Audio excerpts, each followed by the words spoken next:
This is the question asked in today's skillrack daily challenge.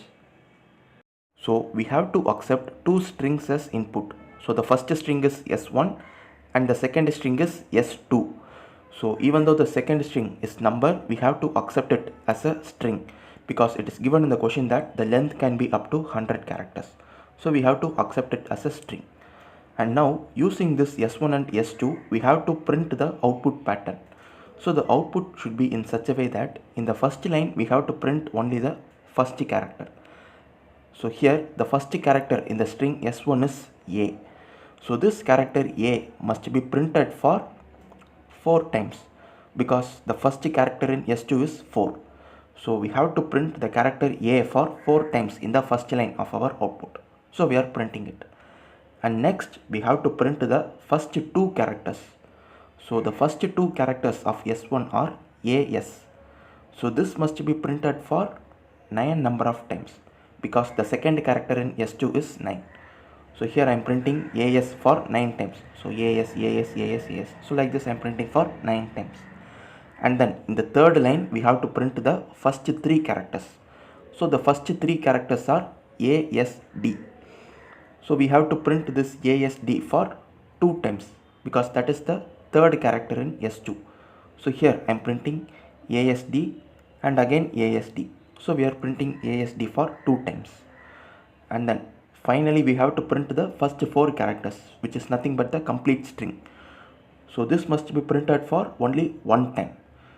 So in the fourth line of our output we can see that we are printing ASDF only for 1 time. So this is how our output pattern is formed. So now let us see how to write a C program for this. So first I am creating two character arrays named S1 and S2, and the size of both the character arrays are 101. And then using a scanf statement we are accepting the string S1 and S2.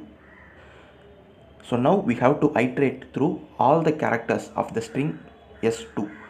So I am creating a I loop that iterates from 0 till I less than the string length of S2. So it is given in the question that the length of both the strings S1 and S2 will always be equal. So first what we are doing is we are converting every character in the string S2 into a digit. So I am creating a new integer variable named D, and I am storing the integer value of the character S2 at the index I in this integer variable D. So the character is S2 of I, but it will be in ASCII value. So we have to convert it into a decimal value. So in order to do that, we have to subtract it with 0. So I am storing this value into the D, which is nothing but the integer value of the current character in S2. So now we have to print the first I character for D number of times. So here I am creating a J loop that iterates for D number of times. So in every iteration of this J loop, we have to print the first I characters. So inside this J loop, I am creating another loop. So this I1 loop will be printing the first I characters. So here we can see that the I1 loop starts from 0 and iterates till I1 less than or equal to I.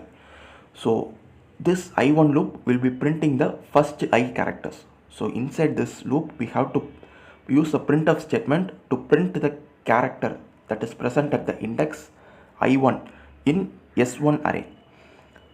So this is how we will be printing the first I character for D number of times.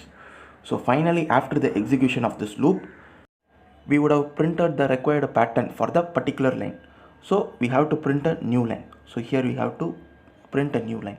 And in the next iteration, the next I characters will be printed for D number of times.